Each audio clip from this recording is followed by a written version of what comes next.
데살로니가서 4장 17절에 예수께서 공중 강림을 하시면 우리가 공중에서 그분과 만나게 되는데 우리가 공중으로 채어 올라간다는 표현을 합니다. 그래서 그것을 한자식으로 표기한 것이 휴거라고 우리가 이야기한다고 했습니다. 성경에 휴거라는 말은 나오지는 않지만 휴거의 개념은 충분히 나옵니다. 마치 성경에는 삼위일체라는 말은 나오지는 않지만 삼위일체의 개념은 분명히 있죠. 성경에 할아버지라는 말이 나오지 않는다고 해서 성경에 할아버지가 나오지 않는 것은 아닙니다. 영어로도 봐도 마찬가지입니다. 채어 올라가다, 그게 이제 cut-up이라고 되어 있는데 그리스어로 하르파조라는 단어가 쓰였다고 합니다. 그것을 라틴어로 옮기면 라페레가 되고요. 영어식으로 옮기면 랩처가 된다고 합니다. 그게 휴거라는 뜻이죠. 그래서 휴거라는 말이 성경에 나오지 않는다는 말도 사실 정확하지 않습니다. 그럼에도 불구하고 이 휴거라는 말에 대해서 거부감을 갖고 반감을 갖는 사람들도 있습니다. 왜냐하면 예전에 혹은 지금조차도 극단적인 시한부 종말론자들이 염세주의적인 태도로 이 휴거에 대한 교리를 왜곡되게 적용하려고 했기 때문이죠. 그거에 대한 폐해가 있기 때문에 휴거라는 말을 들었을 때 이게 성경적인, 심지어 성경적인 용어임에도 불구하고 반감과 거부감이 있습니다. 이런 부분은 사실 우리도 당연히 조심해야 될 부분이 있습니다. 근데 아예 휴거의 교리 자체에 대해서 부인하는 사람들도 있습니다. 예를 들면 이 휴거라는 교리가 1830년대 이후로 나온 교리가 아니냐. 그러므로 이 교리는 전통적인 교리가 아니다라고 이제 주장하는 거죠. 이 주장에는 오류도 많고 또 왜곡된 논리가 분명히 있습니다. 이것에 대해서는 조만간 또 강의를 할 텐데요. 어쨌든 중요한 것은 모든 걸 다 떠나서 일단 이 교리는 성경에 분명히 기록되어 있기 때문에 우리가 성경적인 교리로서 또 배우고 믿는 것입니다. 중요한 건 이겁니다, 여러분. 예수님의 공중 강림 혹은 예수님의 재림 혹은 성도의 휴거에 대한 이 교리는 예수님의 복음과 우리의 구원에 있어서 결코 부차적인 것이 아니라는 겁니다. 이것은 예수님의 복음과 우리의 구원에 있어서 본질적인 교리라는 것을 우리가 잘 이해해야 됩니다. 그러니까 엄밀히 말하면 예수님의 복음이라는 것에는 예수님의 다시 오심에 대한 약속 또한 포함되어 있는 겁니다. 보험에는 엄밀히 말하면. 그러니까 예수님의 죽으심과 묻히심과 부활하심은 그 복음은 우리의 구원과 관련된 것이고요. 그런데 예수님의 다시 오심에 대한 복음은 우리의 삶과 관련된 거죠. 이것은 우리의 생활 방식에 또 우리의 신앙 생활에 직접적인 영향을 끼칩니다. 그래서 이것은 본질적인 교리라고 할 수 있습니다. 그래서 저는 개인적으로 이제 말씀 사역에 있어서 소망하고 계획하는 바는 서울침략에서 이제 공적으로 적어도 분기에 한 번, 그러니까 적어도 4번은 비신자들을 대상으로 공적으로 복음 설교를 하고, 그리고 적어도 반기에 한 번, 그러니까 적어도 1년에 2번은 예수님의 이 재림 교리, 이 복된 소망에 대해서 성도님들과 나누는 시간을 가지려고 합니다. 그래서 이 부분에 있어서 우리가 올해 상반기 초 한 2월쯤에 특강을 통해서 한번 상기해 봤고요. 또 이제 하반기 이 초반 이 8월에 다시 한번 좀 나누고 있습니다. 지난 시간에 잠깐 언급했지만요.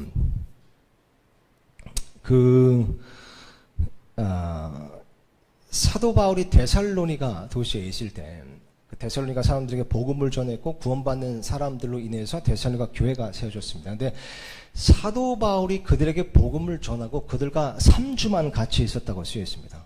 그런데 그 3주 동안 예수님의 복음뿐만 아니라 예수님의 다시 오심에 대한 아주 상세한 교리를 가르쳤습니다. 그러니까 그들은 구원받은 지 얼마 안 돼서 이 교리를 정확하게 배웠다는 거예요, 구체적으로. 근데 데살로니가 교회 성도들은 성경에서 모범 성도로 여겨집니다. 그러니까 데살로니가 전서 후서에는 다른 사도 바울 서신서와 다르게 책망이 한 번도 안 나옵니다. 그러니까 데살로니가 교회 성도들에게 사도 바울이 칭찬과 권면만 했습니다.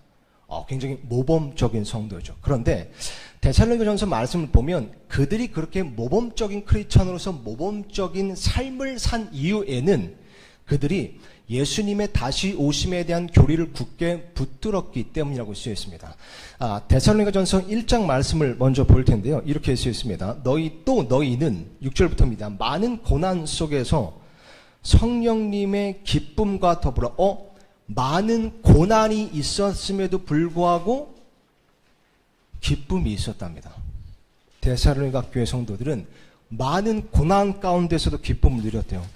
기쁨과 더불어 말씀을 받아 우리와 주를 따르는 자가 되었으니 그러므로 너희는 마케도니아와 아가야에서 믿는 모든 자들에게 본이 되었느니라. 이 데살로니가 교회 성도들은 초대교회 성도들에게 본이 되던 자들이었습니다. 주의 말씀이 너희로부터 나와 마케도니아와 아가야에 울려 퍼졌을 뿐 아니라 하나님을 향한 너희의 믿음이 모든 곳에 널리 퍼졌나니 그러므로 우리는 아무것도 말할 필요가 없노라. 아무것도 책망할 필요가 없다는 거죠. 그들이 직접 우리에 관하여 보여주되 우리가 어떤 식으로 너희에게 들어갔는지 또 너희가 어떻게 우상들을 버리고 하나님께로 돌아와 살아계시고 참되신 하나님을 섬기며 그분께서 죽은 자들로부터 살리신 그분의 아들께서 하늘로부터 오실 것을 기다리는지 보여주나니 그분은 곧 다가올 진노로부터 우리를 건져내신 예수님이시니라.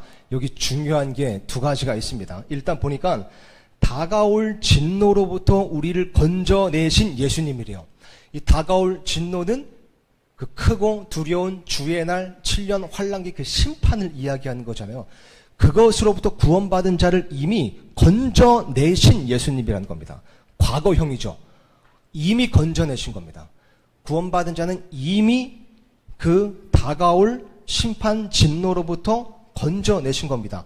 자, 그리고 또 중요한 것은 보니까 이 데살로니가 교회 성도들이 우상들을 버리고 모범적인 삶을 살아간 이유 중 하나가 그들에게 예수님께서 하늘로부터 오실 것을 기다리는 마음이 있었기 때문이라는 겁니다. 그러니까 참 예수님의 다시 오심을 기다리는 이 신앙, 소망하는 신앙은 굉장히 성경적인 또 모범적인 신앙이라고 할 수 있습니다. 그래서 오늘은요, 예수님께서 다시 오심을 기다리는 이 삶이란 무엇인가에 대해서 좀 상기해 보려고 합니다. 그러니까 우리가 예수님의 다시 오심을 기다리면서 어떻게 살아야 하는지, 예수님을 기다리면서 무엇을 해야 하는지 이 부분 좀 잠깐 상기해 보겠습니다. 그걸 위해서 이것 먼저 정리해 보겠습니다. 여러분, 예수님께서 공중 강림을 하셔서 우리가 차에 올라갑니다. 교회가 휴거가 됩니다. 그러면 그 순간 혹은 그 날에 어떤 일이 벌어질까요? 도대체 그 순간 교회가 휴거될 때 교회 성도들, 휴거된 성도들에게 어떤 일이 벌어지기에 데살로니가 교회 성도들이 그토록 그날을 기다리면서 살았고 그날을 기다리면서 심지어 많은 고난 가운데서도 기뻐했고 도대체 어떤 일이 벌어지길래 그들이 그렇게 모범적인 크리스천으로서 살았고 도대체 어떤 일이 벌어지길래 그들이 우상들을 버리고 하나님을 섬기며 살았을까요? 이것을 세 가지만 좀 정리해 보겠습니다. 첫 번째입니다. 성경에 보니까요, 우리가 공중으로 올라가게 되면 우리가 주님 안에서 먼저 하늘나라로 갔던 그 성도들 혹은 그 가족들을 다시 만나게 될 것이라고 쓰여있습니다. 데살로니가전서 4장 말씀 보겠습니다. 13절부터 보니까요. 그러나 형제들아, 잠자는 자들에 관하여, 이 사람들은 육신적으로 잠자는 자들, 그러니까 주님 안에서 죽은 자들을 의미하는 겁니다. 먼저 하늘나라로 간 사람, 그 성도들이죠. 너희가 모르기를 내가 원치 아니하였니? 이것은 너희가 아무 소망 없는 다른 사람들 같이 슬퍼하지 아니하게 하려 합니다. 이것을 오해하지 마셔야 됩니다. 우리 살아가는 사람, 주님 안에서 먼저 하늘나라로 간 그 성도, 가족, 그들로 인해 인간적인 슬픔이 분명히 있습니다. 근데 사도 바울이 말하는 것은 슬퍼하지 말라는 게 아무 소망 없는 세상 사람처럼 슬퍼할 필요는 없다는 거죠. 왜냐하면 14절 보니까 예수님께서 죽으셨다가 다시 일어나셨음을 우리가 믿거든 그와 같이 예수님 안에서 잠자는 자들도 하나님께서 그분과 함께 데려오시리라. 예수님께서 공중 강림하실 때 그들을 데려오신대요. 우리가 주의 말씀에 의거하여 너희에게 이것을 말하노니 곧 주께서 오실 때까지 살아서 남아있는 우리가 결코 잠자는 자들보다 앞서지 못하리라. 주께서 호령과 천사장의 음성과 하나님의 나팔 소리와 함께 친히 하늘로부터 내려오시리니 그리스도 안에서 죽은 자들이 먼저 일어나고 그 뒤에 살아서 남아있는 우리가 그들과 함께 구름들 속으로 채어 올라가 공중에서 주를 만나리라. 그러면 그 공중에서 주를 만날 때 주와 함께 누가 있습니까? 먼저 하늘 나라로 간 우리의 사랑하는 그 성도들, 그 가족들이 있는 겁니다. 그리하여 우리가 항상 주와 함께 있으리라. 그러므로 이 말씀들로 서로 위로해라. 우리 교회에도 우리가 그리워하는 그런 성도들이 있습니다. 우리는 그 날에 만나게 될 겁니다. 데살로니가 교회 성도들도 많은 고난을 받았는데 그 고난들 중 하나는 핍박을 받는 것이었습니다. 그래서 실제로 그렇게 순교한 성도들이 너무 많았던 거예요. 데살로니가 교회 성도들이 그걸로 인해 슬퍼했습니다. 하늘나라로 먼저 간 성도들, 죽은 성도들. 근데 사도 바울이 말하기를 그 날에 그들을 우리가 다시 만나게 될 거다. 그래서 데살로니가 교회 성도들이 그 날을 그렇게 기다리며 살았던 겁니다. 두 번째입니다. 예수님께서 공중 강림하셔서 우리가 채어 올라가면요. 그때 성경 말씀 보니까 우리는 소위 부활의 몸을 입게 된다고 쓰여 있습니다. 더 정확하게 성경적인 용어로 말하면 우리가 하늘의 몸, 영에 속한 몸을 입는다고 쓰여 있습니다. 저는 사실 이 부분에 있어서 관심이 많고 참 흥미롭다고 생각합니다. 왜냐하면 실제로 내가 언젠가 입게 될 몸이잖아요. 이 몸에 관심이 있으셔야 됩니다, 여러분. 이 몸은 성경에서 썩어 없어지는 흙으로 돌아가는 몸이라고 쓰여 있는데 우리가 이제 곧 언젠가 입게 될 몸은 그건 영원한 몸이래요. 그럼 내가 진짜 실제로 입게 되는 그 하늘의 몸이 어떤 몸인지 아는 것은 정말 중요합니다. 정확히 다 알 수는 없어도 성경적인 단서를 통해 좀 생각해 보겠습니다. 고린도전서 15장 말씀을 볼 텐데요. 고린도전서 15장은 1절부터 예수님의 복음을 설명합니다. 특히 1절부터 5절 그 5구절은 예수님의 복음을 아주 간단 명료하게 정의하고 있습니다. 그래서 누군가 만약 예수님 복음이 도대체 뭐예요? 그냥 한 본문으로 보여주세요.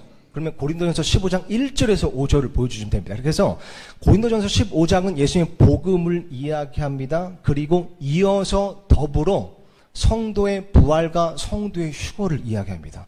그러니까 성도의 휴거는 복음에 포함된 본질적인 교리라는 걸 다시 한번 알 수 있죠. 고린도전서 15장이 그렇습니다.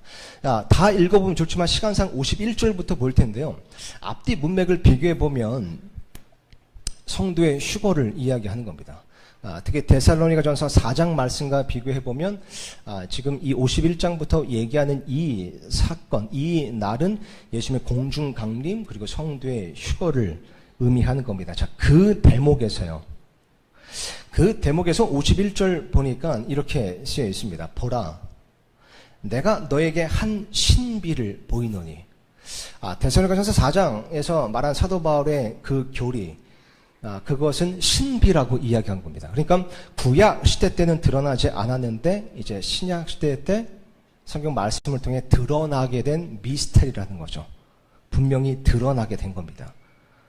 우리가 다 잠자지 아니하고 마지막 나팔 소리가 날 때에, 마지막 나팔 소리라고 이야기하죠. 이거를 예전에 한번 강의한 적이 있습니다. 비교해보면 데살로니가전서 4장에 나오는 그 예수님께서 공중 강림하실 때 울리는 나팔 소리입니다. 마지막 나팔 소리가 날 때에 눈 깜짝할 사이에 순식간에 다 변화되리라. 나팔 소리가 나매 죽은 자들이 썩지 아니할 것으로 일으켜지며, 이것도 데살로니가전서 4장 아까 말씀과 일맥상통하죠. 죽은 자들이 먼저 일어납니다. 그리고 우리가 변화되니까 먼저 주 안에서 죽은 자들이 썩지 않을 몸을 입게 되고, 그 다음에 우리가 살아있을 때 예수님께서 오시면 그때 살아있는 우리가 그 썩지 않는 몸을 입게 된다는 거죠. 그 다음 구절 보니까 이는 이 썩을 것이 반드시 썩지 아니함을 입고 이 죽을 것이 반드시 죽지 아니함을 입을 것이기 때문이라 우리는 영원한 몸을 입을 것이라고 쓰여 있습니다. 눈 깜짝할 사이에 순식간에 그 하늘의 몸으로 변화가 된다는 겁니다. 그래서 비신자들 혹은 자유주의자들은 이런 구절이 있기 때문에 이거 봐라, 이 성경 이거 SF 소설 같은 거야. 근데 얼마 전에 한 성도님께서 양자역학에 대해서 질문하셔서 요즘 양자역학이 굉장히 이슈잖아요. 영화도 보면 양자 컴퓨터 많이 나오고 양자역학을 소재로 한 것이 되게 많습니다. 우리 작년에 또 노벨상을 받은 3명의 물리학자가 또 양자역학 주제로 받았다고 하면서 더 이슈가 됐다고 합니다. 저도 이번 기회에 양자역학을 감히 공부해보지 못하고 그냥 들여다만 봤습니다. 근데 굉장히 신기하고 흥미롭더라고요. 예를 들면 이런 게 있대요. 양자역학에. 그러니까 양자 세계에서 원자는 혹은 양자 물체는 입자도 되고 동시에 파동도 된다는 겁니다. 그러니까 쉽게 말하면 입자는 우리가 만질 수 있는 거죠. 보이는 거. 파동은 마치 벽을 통과하는 소리 같은 겁니다.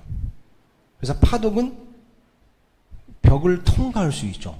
소리는 벽을 통과. 그래서 어제 우리 옆방에 청소년들이 마피아 게임을 한다고 제가 잠을 못 잤습니다. 예, 그게 소리의 파동이 아주 관통을 귀에 막 때리더라. 그래서 이 파동은 벽을 통과합니다. 근데 입자는 벽을 통과하지 못하죠. 쉽게 얘기하면. 근데 양자 세계에서는 이 원자가 동시에 파동도 되고 입자도 된대요.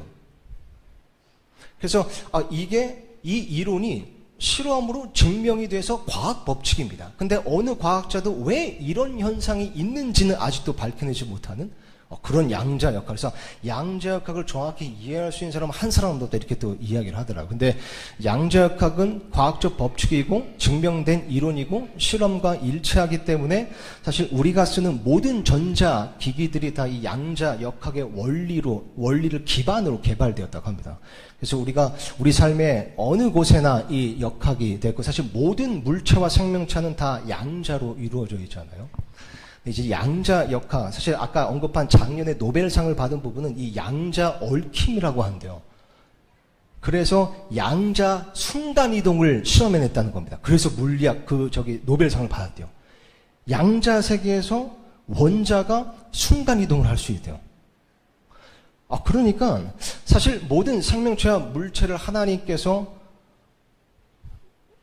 표현하자면 그런 양자역학 체계로 만드셨고 또 양자역학이라는 개념 자체를 창조하신 분이시죠.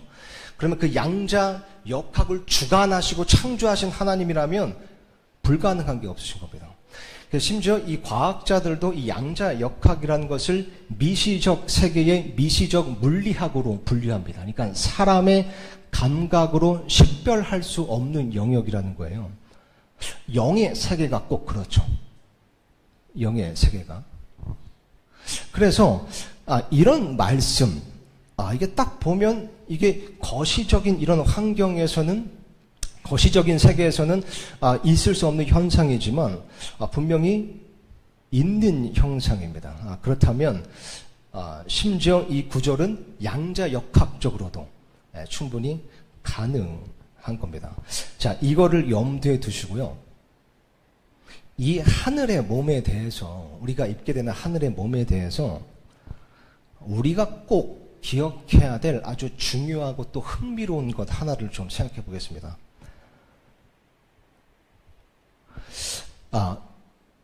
지금 고린도전서 15장이잖아요.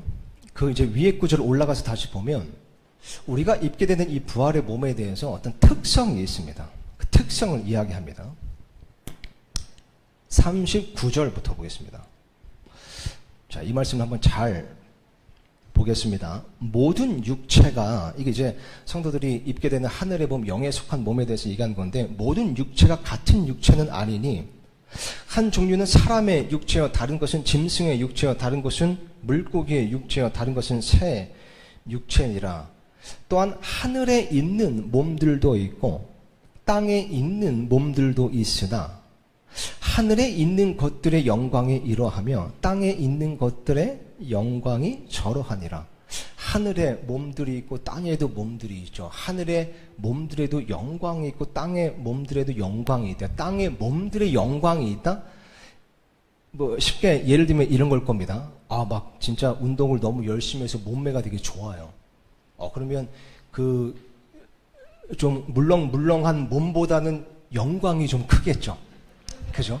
그러니까 그런 개념이라고 좀 쉽게 생각하시면 되겠습니다. 어쨌든 그걸 얘기하면서 41절 보니까 해의 영광이 이러하고 달의 영광이 저러하며 별들의 영광이 또 다르니 이별과 저별이 영광 면에서 다르도다. 죽은 자들의 부활도 이와 같으니라. 그것은 썩는 것 가운데서 뿌려지고 썩지 않는 것 가운데서 일으켜지며 수치 가운데서 뿌려지고 영광 가운데서 일으켜지며 연약함 가운데서 뿌려지고 권능 가운데서 일으켜지며 본성에 속한 몸으로 뿌려지고 영에 속한 몸으로 일으켜지나니 본성에 속한 몸이 있고 영에 속한 몸이 있느니라. 사실 한 구절 한 구절 참 은혜로운 말씀인데 일단 41절 다시 보겠습니다. 보니까 부활의 몸에 대해서 이야기하길요. 해의 영광이 이러하고 달의 영광이 저러하며 별들의 영광이 또 다르니 이별과 저별이 영광 면에서 다르다는 겁니다. 그러니까 사도 바울이 지금 이야기를 하는 게 하나님의 영감으로 성도가 휴거 때 부활의 몸, 영에 속한 몸, 하늘의 몸을 입게 되는데 그 몸은, 그 영원한 몸은 영광이 다 다르다는 거예요. 근데 그 영광을 천체에 비유하죠. 그러니까 해의 영광은 달의 영광과 다릅니다. 그러니까 여기서 말하는 영광, 이것은 빛의 밝기를 이야기하는 거잖아요. 해가 빛나는 빛의 밝기와 달이 빛나는 빛의 밝기가 다릅니다. 별들도 서로 다르대요. 별들도 보면 밝기가 다 달라요. 그것을 영광 면에서 다르다라고 이야기를 하는 겁니다. 그죠? 그러니까 예수님께서 공중강림을 하시면 모든 성도가 다 눈깜짝할 사이에 변화되어 다른 차원의 영원한 몸을 입게 되는데 각 성도가 입게 되는 그 몸의 영광이 다 다르다는 겁니다. 어떻게 다른지는 정확히 모르겠는데 사도 바울이 천체를 비유로 한 거 보니까 어쩌면 정말 그 몸이 영광스럽게 빛나는 빛의 밝기가 다를 수도 있습니다. 이거 한번 생각해 보죠. 여러분, 예수님께서 변화산에서 영광스러운 모습으로 변화되셨을 때 그때 그분의 얼굴이 해같이 빛났다고 쓰여져. 또 그분의 옷이 눈부시게 빛났다고 쓰였습니다. 요한계시록 1장 말씀 보면 예수님께서 하늘의 몸을 입으신, 그러니까 하늘의 몸을 입으신 예수님이 요한계시록 11장에 쓰여 있는데 거기 보면 그분의 용모가 해가 힘차게 빛나는 것과 같았다고 쓰였습니다. 다니엘서 12장 말씀 보면 성도의 부활에 대해서 이야기하면서 다음 구절에 지혜로운 자는 궁창의 광채처럼 빛날 것이고 많은 사람들을 의로 돌아서게 한 자는 하늘의 별들과 같이 영원토록 빛나리라 쓰여 있습니다. 그죠? 아까 우리 조한경 지금 특성하셨지만 저기서 우리 영원히 해처럼 살리라. 해같이 빛나며 살리라. 성경에 나오는 그런 개념이잖아요. 그러니까 어쩌면 이것은 정말 문자 그대로 우리가 입게 되는 그 영원한 몸이 실제로 빛날 것이라는 의미일 수 있습니다. 우리가 입게 되는 그 하늘의 몸이 만약 빛의 성질을 가지고 있으면 그렇죠. 그러니까 쉽게 얘기하면 이 땅의 몸이라는 것은 하나님께서 흙으로 만드셨기 때문에 흙 재질인데 우리가 입게 되는 영원한 몸은 빛 재질이라는 겁니다. 흥미롭게도 신기한 것은 지금까지 오랫동안 과학자들이 이 빛이 나는 것에 대해서 끊임없는 논쟁을 해왔다고 합니다. 그러니까 빛은 입자인가 빛은 파동인가.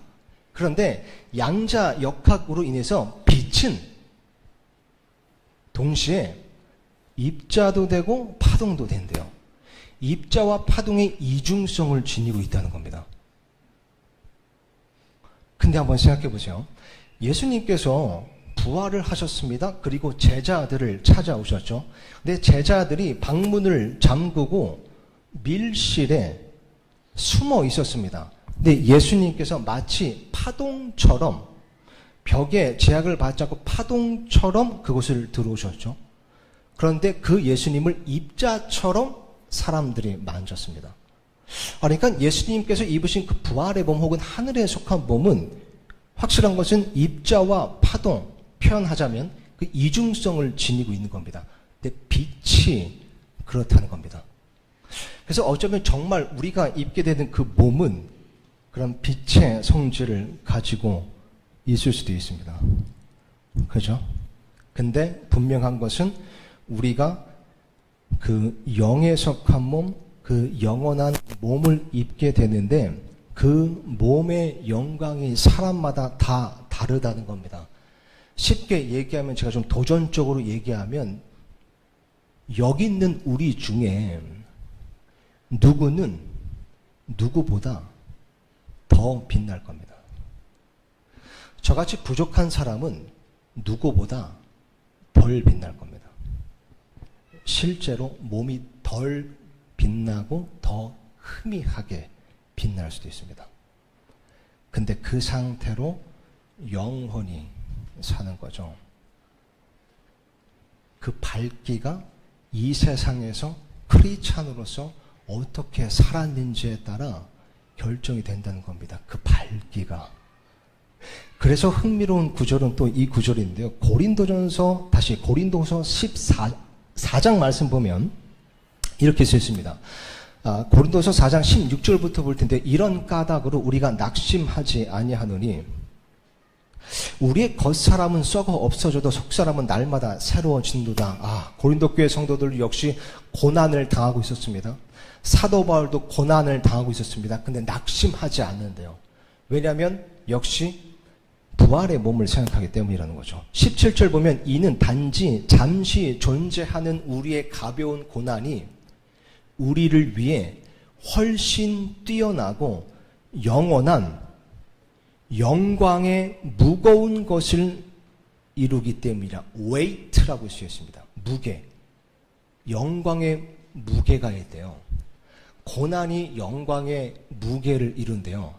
아까 본 고린도전서 15장에서 영광을 빛의 밝기에 비유했죠. 또 흥미로운 것은 이번에 빛에 대해서 또 보니까 빛에도 질량이 있다는 겁니다. 무게. 물론 정지 질량이라고 하는 것은 운동 질량이 있는데 중요한 것은 파장이 짧을수록 에너지가 크고 질량이 크다는 겁니다. 근데 파장이 짧을수록 밝기가 더 크대요. 쉽게 말하면 빛은 무거울수록 밝게 빛난다는 겁니다. 밝을수록 무거운 겁니다. 그렇게 봤을 때 이 영광의 무게, 이것은 굉장히 물리학적인 표현 같습니다. 영광의 무게가 있습니다. 근데 우리의 고난이 그 영광의 무게를 이루는 겁니다. 어쩌면 그 밝기를 이룬다고도 볼 수 있는 겁니다. 왜냐하면 우리의 삶 가운데 하나님의 뜻대로 혹은 하나님의 뜻 안에서 받는 고난은 우리 안에서 인내를 이루고 또 우리 안에 여러 가지 하나님의 형상을 닮은 그 경건함, 가들리니스, 하나님의 성품을 이루기 때문이죠. 그게 영광의 무게를 이룬다고 쓰여 있습니다. 우리가 입게 되는 그 영원한 몸에 신비가 있습니다. 이것을 잘 우리가 이해해야 됩니다. 휴거 때 어떤 일이 벌어지는가? 우리 몸이 하늘의 몸, 영원한 몸을 입게 됩니다. 근데 그 몸에는 영광면에서 다 다릅니다. 영광면에서. 누구는 누구보다 영광면에서 더 밝게 빛날 겁니다. 이것과 더불어서요, 휴거 때 벌어지는 일 세 번째를 살펴보겠습니다. 마지막으로. 자, 방금 본 이 구절이 있잖아요. 4장 17절. 다음 구절 보시죠. 18절.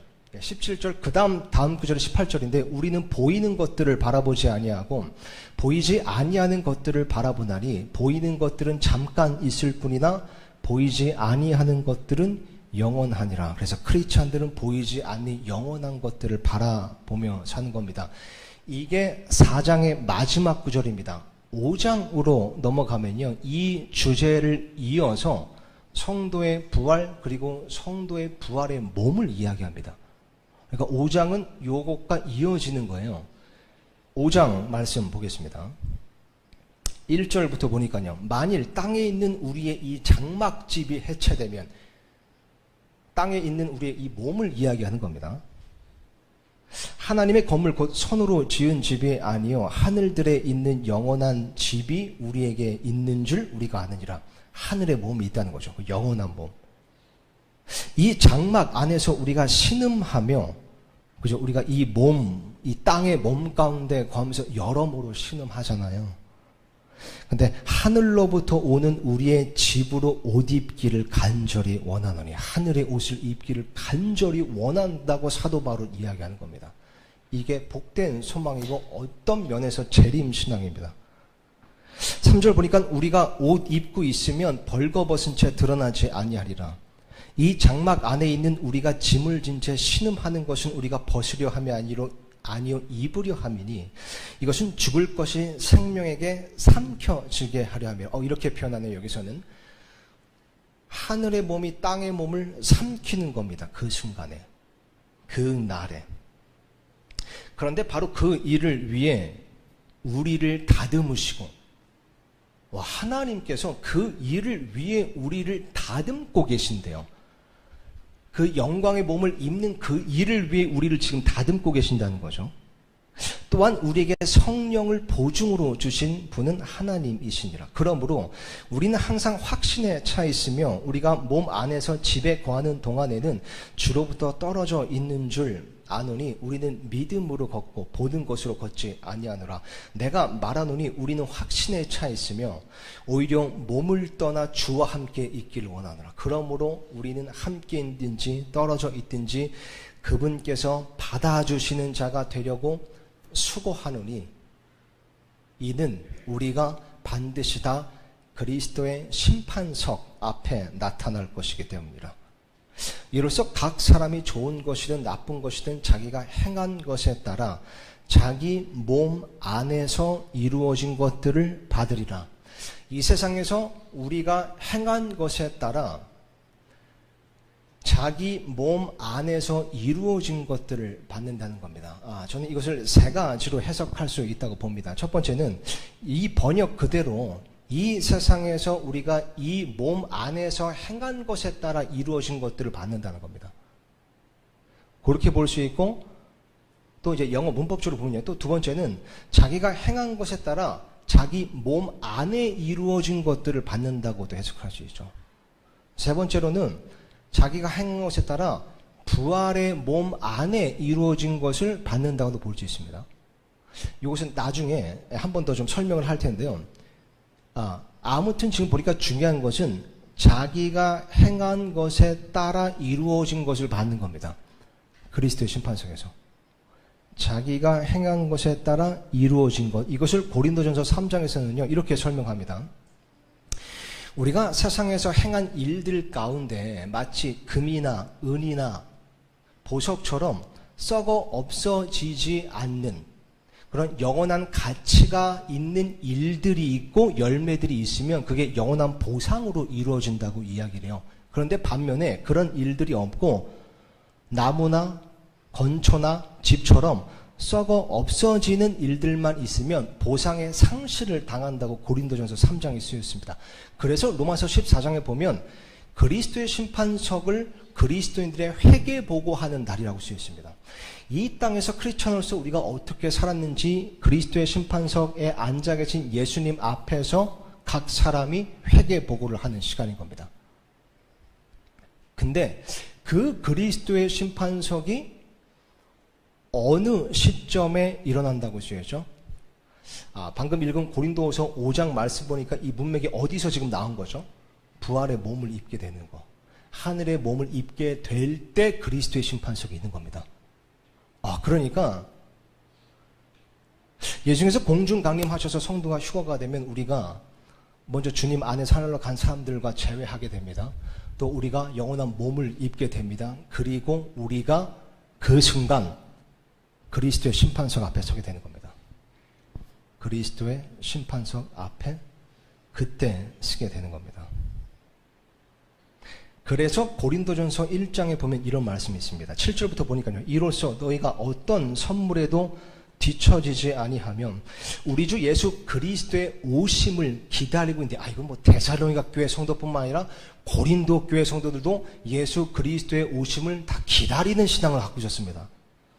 그분께서 또한 너희를 끝까지 견고하게 하사 우리 주 예수 그리스도의 날에, 우리 지난주에 그리스도의 날 배웠었죠.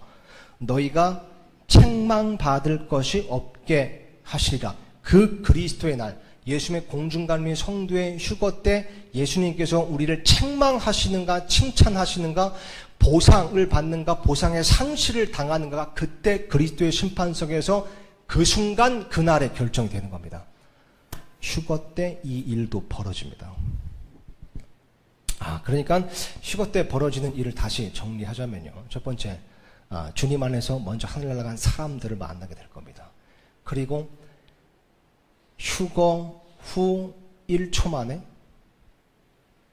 우리는 영원한 돌이킬 수 없는 그 몸을 입게 될 겁니다. 영광이 다 다른. 그리고 세 번째로 그리고 그리스도의 심판석 앞에 서게 될 겁니다. 그러면 거기서 자기가 행한 것에 따라 이루어진 것을 받게 되는 거죠. 초대교회 성도들은 그래서 그날을 기다렸습니다. 그날을 그렇게 기다렸습니다. 자, 그러면 이것을 이렇게 잘 배우고 또 그래서 예수님의 다시 오심을 기다렸던 이 데살로니가 교회 성도들 혹은 초대교회 성도들은 어떻게 살았을까요? 우리 역시 예수님의 다시 오심을 기다리는 삶을 산다면 우리는 어떻게 살아야 될까요? 이것을 한번 7가지로 좀 생각을 해 봤습니다. 근데 7가지 다 하면 오늘 또 휴양회고 어제 보니까 또 밤샘 교제 하시느라고 못 주무신 분도 계실 텐데 여기서 다 주무실까봐 과감하게 생략하고 나중에 좀 더 다른 주제와 함께 더불어서 좀 보도록 하고요. 오늘 설교 말씀과 관련된 3가지만 좀 나누고 마치겠습니다. 빠르고 나누게 마치겠습니다. 첫 번째 함께 나누고 싶은 부분은 이겁니다. 방금 읽은 고린도후서 5장 말씀 보니까 자기가 행한 것에 따라 이루어진 것을 받는다고 표현합니다. 그리고 그 일을 위해 하나님께서 우리를 다듬으신다고 쓰여있죠.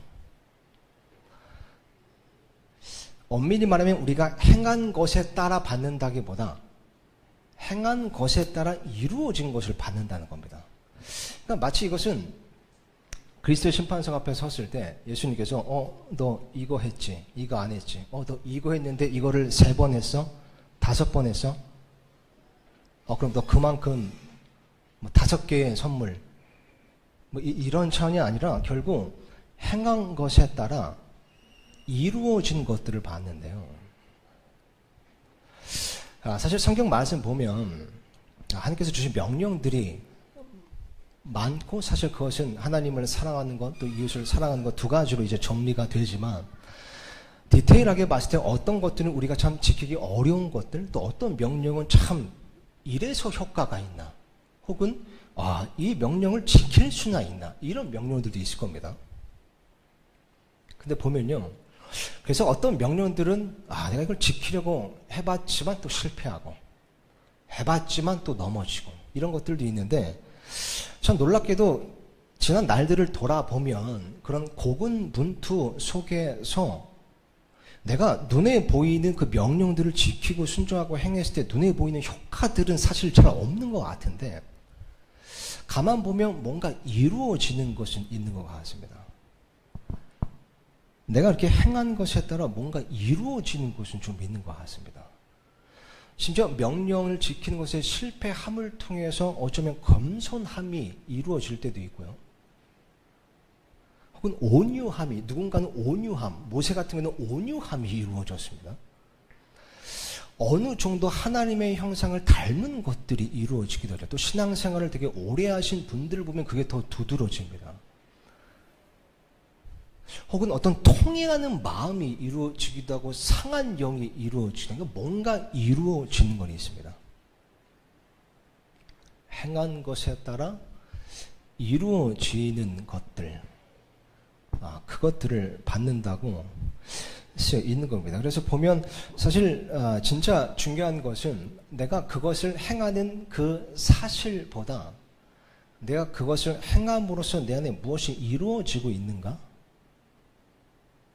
그게 더 중요한 것 같습니다. 내가 이것을 행할 때 내 눈에는 효과가 없게 보일지라도 그로 인해서 오늘도 무언가가 이루어지고 있는 겁니다. 게다가 그것을 위해 하나님께서 나를 다듬으신다고 쓰이죠. 그러니까 내 삶 가운데 일어나는 많은 문제들, 어려움들 혹은 이슈들, 참 그런 것들이 있는데 하나님께서 그런 것들을 통해서 혹은 사용하셔서 나를 그렇게 다듬으시고 계시다는 겁니다. 내 안에 뭔가 이루어지도록 나를 빚고 계신다는 겁니다. 그래서 그런 것들, 참 그런 문제들이 내 삶 가운데 내 눈에는 비참하게 보일지라도 하나님께서 그것들을 사용하셔서 나를 다듬고 계신다면, 그 영광스러운 몸을 위해 다듬고 계시고 사용하고 계신다면 그것들도 가치가 없다고 볼 수는 없을 겁니다. 헛되지 않을 겁니다. 행한 것들에 따라 이루어진 것들을 받을 겁니다. 저와 여러분 삶 혹은 저와 여러분 안에 무엇이 이루어지고 있습니까? 어쩌면 그 이루어짐은 그것들을 행할 때 이루어질 수도 있습니다. 두 번째로 생각해 보고 싶은 분 이거였습니다. 예수님의 다시 오심에 대해서 이렇게 생각하면 생각할수록 당연히 드는 생각이 혼의 구원입니다. 왜냐하면 예수님의 공중 강림, 성도의 예수님께서 공중 강림을 예수님 공중 강림하셔서 우리가 휴거가 될 때 우리 성도들에게 벌어지는 일은 참 너무 좋은 일들인데, 예수님께서 공중 강림을 하시고 성도가 휴거가 됐을 때 비신자들에게 벌어지는 일은 너무 끔찍하기 때문이죠.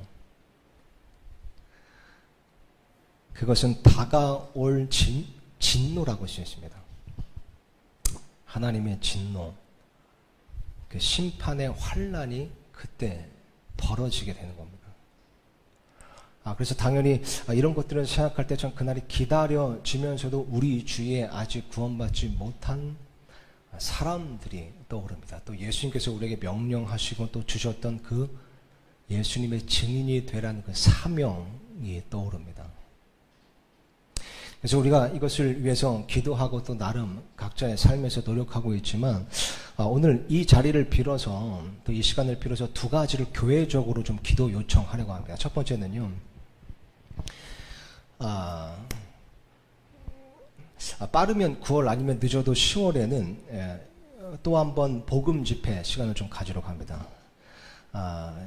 예전에 했던 것처럼 제가 이제 일요일 날 1시간 혹은 좀 길게 1시간 반 정도 해서 비신자들을 대상으로 하는 소위 복음 세미나, 복음에 대한 설명 강의를 하려고 합니다. 그래서 정확한 날짜를 아직 정하지 못했지만요. 근데 그게 빠르면 9월, 늦으면 10월 될 것 같은데 이것을 위해 기도해 주시고요. 또 그것을 위해 여러분들의 그 사람들을 위해서 기도해 주시기 바랍니다. 감사하게도 항상 이렇게 복음 집회를 할 때마다 열매들이 있었습니다. 그래서 그 복음 집회를 하기 전에 우리가 기도를 하고 기도가 쌓였으면 좋겠습니다. 그래서 복음 집회를 위해 또 저를 위해서도 기도해 주시고 무엇보다 여러분들의 그 사람들을 위해서 기도해 주시기 바랍니다. 두 번째, 이것 관련된 두 번째 기도 요청은요. 우리 오늘 휴양에 이렇게 한 이곳이 연천입니다. 연천. 저는 개인적으로 좀 오래 전부터 이런 소망과 좀 기도가 있었고, 그리고 최근에는 몇몇 형제님들, 특히 집사님들, 또 사역회의에서 우리 사역자, 교육자들과 좀 나눈 이야기입니다. 정확히 어떻게, 언제 그렇게 될지 모르겠지만 소망하는 바, 서울침례교회가 교회적으로 소망하는 바, 또 목회자로 소망하는 바, 이 연천 지역, 이 경기 북부 지역에 교회를 개척하기를 좀 소망하고 있습니다. 사실 교회가 교회를 낳는다는 것은 성경적인 원리고 또 개념입니다. 그래서 언제 어떤 식으로 어떻게 될지 모르겠지만 물론 계속 구체적으로 하나님께서 조금씩 보여주시는 것은 있습니다. 경기 북부 지역에서 오시는 교회 성도님들도 많습니다. 우리 교회. 그래서 그분들과도 제가 몇몇 분들과는 좀 대화를 해봤고 또 조언도 구해봤고요. 그래서 사실 이 지역은 아니고요. 이 지역은 아니고 좀 더 이렇게 밑으로 내려가면 이렇게 도심지가 있습니다. 그곳에 모임이 세워지기를 좀 소망하고 기도하고 있습니다. 서울침례교회가 또 다른 교회를 개척할 수 있기를 기도하고 있습니다. 예수님의 다시 오심을 기다리면 기다릴수록 그걸 소망하고 있습니다. 구체적으로 왜 이런 기도 제목이 생겼는지 이런 부분들을 한번 제가 구체적으로 나눌 기회가 있을 겁니다. 그런데 그 중에 하나 좀 중요한 이유는 그 지역에 참 복음이 필요한 사람들이 많다는 것을 점점 더 알게 됩니다. 또 교회를 찾고 있는, 성경적인 교회를 찾고 있는 분들이 있다는 것도 점점 더 알게 되고요. 그래서 그런 기도 제목이 있습니다. 이걸 위해서 기도해 주시기 바랍니다. 세 번째, 마지막으로 오늘 나누고 싶은 세 번째는요. 그냥 성경 구절, 두 구절 읽는 것으로 대신하겠습니다. 하늘의 몸, 영에 속한 몸, 눈 깜짝할 새 순식간에 변화되는 그 부활의 몸에 대해서 자세하게 설명되어 있는 고린도전서 15장, 고린도전서 15장 읽었잖아요. 성도의 부활의 몸 얘기합니다. 그 고린도서 15장 그 대망의 마지막 구절 이렇게 쓰였습니다. 15장 58절입니다. 다 같이 읽겠습니다. 시작. 그러므로 내 사랑하는 형제들아 너희는 굳게 서서 흔들리지 말고 항상 주의 일을 넘치게 하라. 너희 수고가 주 안에서 헛되지 않은 줄 너희가 아는지라. 아멘. 이게 예수님의 다시 오심을 기다리는 자들이 가져야 하는 마음가짐이라고 쓰였습니다. 그리고 오늘 또 휴양회 이제 끝났지만요. 휴양회 했으니까 이 구절 하나만 더 읽고 마치겠습니다. 예수님의 다시 오시는 그 날을 또 이야기하면서 히브리서 10장 24절에 이렇게 쓰였습니다. 시작. 서로를 주의 깊게 살펴보아 사랑과 선한 행위를 하도록 격려하며 어떤 사람들의 습관과 같이 우리의 함께 모이는 일을 패하지 말고 서로 권면하되 그날이 다가옴을 너희가 볼수록 더욱더 그리하자. 아멘. 이 시간 우리 찬양 인도팀 나와서요. 우리 다 같이 찬양 한 곡 부르고 제가 나와서 기도하겠습니다.